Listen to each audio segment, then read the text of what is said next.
Hello tout le monde.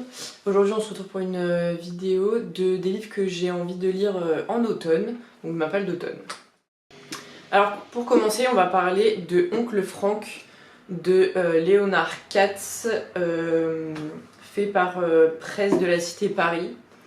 C'est un vieux livre que j'ai eu sur Vinted, donc je sais pas de quelle année il date, je sais pas du tout. Je l'ai acheté parce que j'ai vu le film Alto Night au cinéma qui m'a beaucoup plu, et c'est essentiellement sur la vie de Frank Costello, qui était le parrain de la mafia new-yorkaise dans les années à peu près 1930. J'ai eu envie d'en apprendre plus sur lui, et donc j'ai décidé de chercher une belle biographie, et j'ai trouvé celle-ci. C'est une jolie édition je trouve, et je suis très contente parce que c'est un livre, enfin c'est un format de livre qu'on trouve pas souvent, c'est pas du neuf, c'est pas... Il y a des éditions plus récentes et ça c'est pas une édition récente, et du coup je suis très contente de me l'être procurée. Ensuite on passe au Naufragé du Vaguer de David Grann, que j'ai acheté dans librairie. Du coup ça parle d'un vaisseau de guerre royal qui va piller des bateaux espagnols. Ils font naufrage et ils vont devoir tout faire pour survivre. Ils vont être retrouvés, et là commence du coup la guerre du récit de qu'est-ce qui s'est passé là-bas.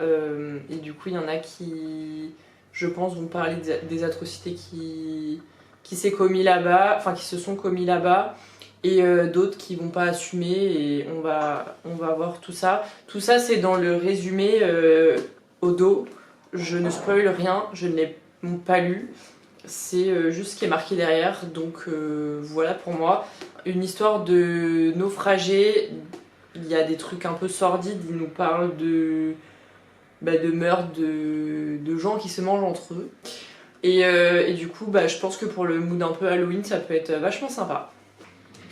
Ensuite, on passe à Garder l'œil ouvert, tome 2 de Victoria Charlton, la youtubeuse True Crime. Du coup, c'est la suite du tome 1, c'est pas des histoires qui se suivent, donc si vous voulez commencer par le tome 2, c'est pas un problème. Et en fait, c'est toujours des affaires, des réelles affaires qui se sont vraiment produites dans le monde, qu'elle nous raconte. Je crois qu'il n'y a pas que des disparitions dans celui-là. Non, c'est des affaires criminelles jamais résolues. Donc je crois qu'il y a un peu des disparitions, il y a des meurtres, il y a un peu de tout. Et puis Victoria Charlton, de toute façon pour le mood un peu Halloween, youtubeuse True Crime, je sais qu'elle raconte très bien les histoires puisque j'ai déjà lu le tome 1. En plus il y a les photos des victimes, je sais pas si vous verrez très bien. Et donc top, voilà. Du coup ensuite on passe au tome 4 de Harry Potter, donc Harry Potter et la Coupe de Feu, que j'ai trouvé je crois en boîte à livres si je dis pas de conneries. C'est le grand format de, je sais plus, 2003 ou quelque chose comme ça, je sais plus, de 2000, voilà.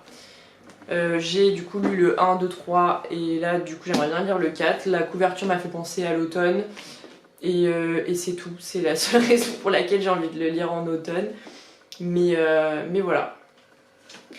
Pour ceux qui connaissent pas l'histoire, du coup c'est Harry Potter qui va devoir, qui est tiré au sort parmi la Coupe de Feu alors qu'il n'a pas l'âge requis, et il va devoir affronter les épreuves de la Coupe de Feu, et il va se passer un truc à la fin, voilà. Je sais pas, je pense qu'il y a la majorité des gens qui ont vu le film, et j'ai été très agréablement surprise par le 3, sachant que j'avais pas aimé le 2. Le 2 j'ai trouvé très bâclé, mais bon, ça c'était mon avis personnel, le 3 était mieux, donc j'ai hâte de voir ce que donne le 4, voilà.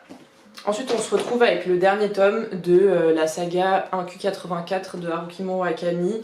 J'ai déjà lu le tome 1 et le tome 2, et je lis en fonction du nom du livre. Par exemple celui-là s'appelle Octobre-Décembre, donc je le commence en octobre. J'ai fait la même chose avec les autres.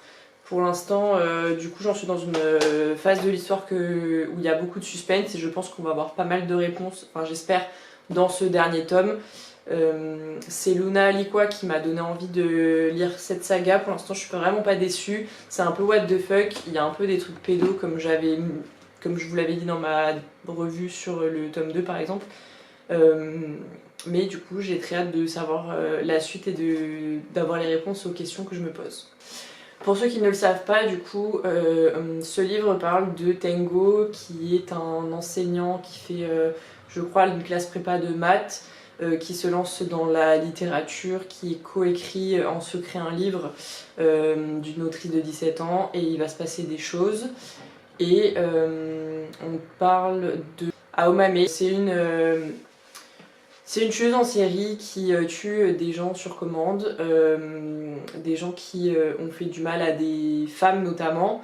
C'est commandé par une petite vieille mamie et du coup là elle enquête, enfin elle est engagée pour tuer le chef d'une secte. Voilà, je peux pas vous en dire plus, je pense que j'en ai déjà dit assez.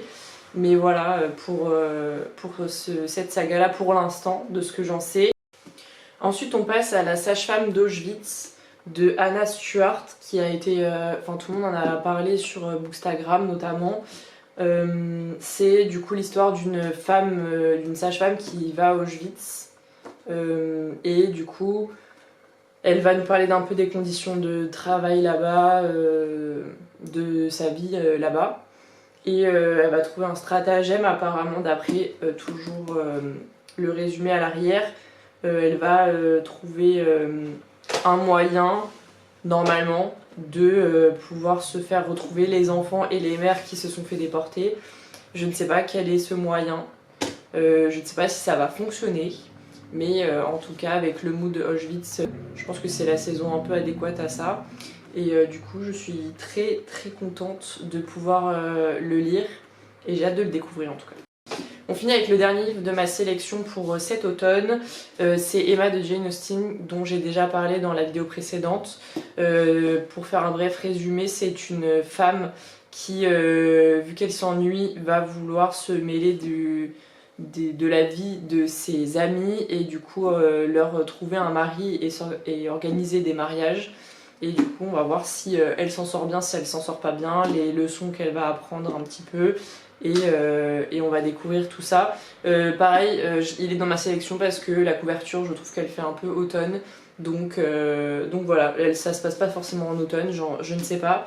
Mais j'ai trouvé que la couverture faisait vraiment automne, donc voilà. C'est tout pour cette vidéo, je vous remercie de l'avoir regardée. Là je suis actuellement en tournage pour un vlog lecture de livres qu'une amie m'a prêté. Il y en a 6 au total, j'alterne, j'en lis un de elle, j'en lis un de ma bibliothèque, etc. J'intervertis à chaque fois. Et du coup, je vlog quand je lis un de ces livres et je vous donne mon avis à chaud, comme j'avais fait pour Les Hauts du Hurlevent par exemple. J'espère que cette vidéo vous aura plu. N'hésitez pas à me dire si vous avez déjà lu un des livres que je viens de vous présenter, ça m'intéresse beaucoup d'avoir votre avis là-dessus. N'hésitez pas à liker et à vous abonner. Ciao ciao.